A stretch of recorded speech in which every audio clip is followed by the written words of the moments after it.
सुशील कुमार पहलवान काला जठेड़ी के बारे में अहम खुलासा कर सकता है। ये बातें इसलिए सामने आ रही हैं क्योंकि जिस दिन सागर धनखड़ और सोनू महाल समेत कई लोगों की पिटाई सुशील कुमार पहलवान और उसके साथियों ने की थी, उस रात कहा जा रहा है कि सुशील कुमार पहलवान ने कुख्यात गैंगस्टर काला जठेड़ी को फोन करके तस्वीरें भी पिटाई की भेजी थी। ऐसे में पुलिस ये पता लगाने की कोशिश करेगी कि क्या काला जठेड़ी का ठिकाना सुशील कुमार पहलवान को मालूम है। अगर पुलिस ऐसा करती है तो एक बड़ा राज सामने आ सकता है, क्योंकि अभी सुशील कुमार पहलवान ने इस बात को कबूला नहीं है कि वो काला जठेड़ी के संपर्क में था या फिर काला जठेड़ी से किसी भी तरह का उनका संबंध है। लेकिन एक के बाद एक जो सबूत निकलकर सामने आए, उसके बाद ये कहना गलत नहीं है कि सुशील कुमार पहलवान का काला जठेड़ी समेत कई सारे गैंगस्टरों से संबंध था।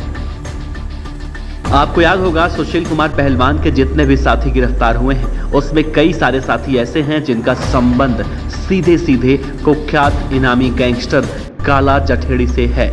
ऐसे में ये कहना गलत तो बिल्कुल भी नहीं होगा कि सुशील कुमार पहलवान का काला जठेड़ी के साथ उठना बैठना नहीं है। हाँ, ये अलग बात है कि सुशील कुमार पहलवान को काला जठेड़ी के ठिकानों के बारे में मालूम ना हो। अगर मालूम भी हो तो काला जठेड़ी अपना ठिकाना तो बदल चुका होगा। लेकिन इन सब में एक बात अहम देखी जा रही है, अगर पुलिस सुशील कुमार से इतना कहती है कि अगर सुशील कुमार पहलवान को काला जठेड़ी के बारे में कुछ भी पता हो तो सुशील कुमार पहलवान अगर बताते हैं तो शायद उनकी सजा कम हो सकती है,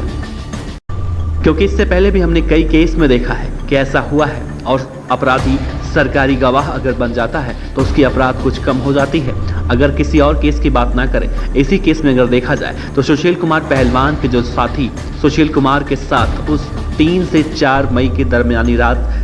सागर धनखड़ और सोनू महाल की पिटाई करते वक्त साथ थे, तो ऐसे में कई सारे गवाह बन चुके हैं, सरकारी गवाह, और उनको भी अब सुरक्षा मिली हुई है, यानी कि वो अब सरकारी गवाह बन चुके हैं, तो उनकी सजा कहीं ना कहीं थोड़ी सी रियायत तो जरूर मिलेगी। ऐसे में सुशील कुमार पहलवान अगर कुख्यात इनामी गैंगस्टर काला जठेड़ी के ठिकानों के बारे में पुलिस को कुछ भी बताते हैं तो हो सकता है कि पुलिस सुशील कुमार पहलवान को कहीं ना कहीं नरमता से पेश आए। और वैसे भी देखा जा रहा है कि इस पूरे मामले में जहां तक एक के बाद एक कई खुलासे हुए, उसके बाद भी कुख्यात इनामी गैंगस्टर काला जठेड़ी अपना ठिकाना तो बदल चुका होगा। लेकिन ये अलग बात है, सुशील कुमार पहलवान काला जठेड़ी के ठिकानों को जानते हैं कि नहीं जानते हैं, ये अलग बात है। लेकिन इतना तो जरूर जानते होंगे कि सुशील कुमार पहलवान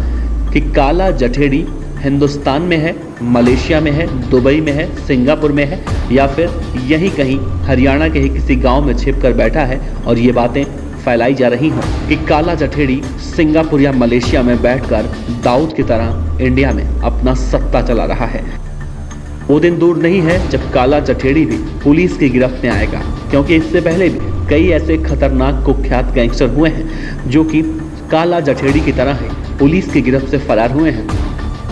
लेकिन कहा जाता है कानून के हाथ बहुत लंबे होते हैं, अगर पुलिस शिद्दत से अपने काम पर आ जाती है तो फिर पुलिस से बचना किसी के लिए भी मुश्किल होता है। लेकिन अब इस देखना अहम होगा कि इस केस में ऊंट किस करवट बैठता है। क्या पुलिस काला जठेड़ी को पकड़ने में कामयाब हो पाती है, क्योंकि पुलिस के पास अभी लॉरेंस बिश्नोई, संपत नेहरा और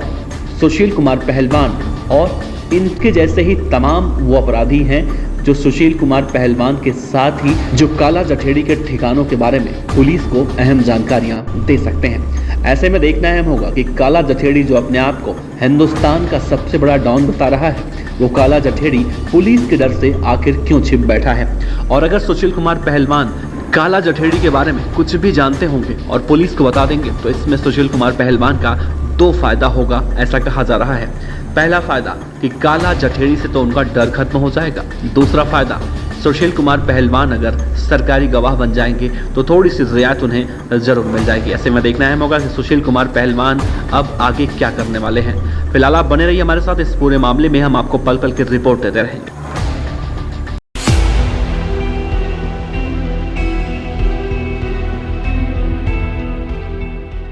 पर अच्छी लगी हो तो लाइक कीजिए, सब्सक्राइब कीजिए, साथ ही बेल आइकन का बटन दबाइए पीडीएफ न्यूज की खबरें सबसे पहले देखने के लिए।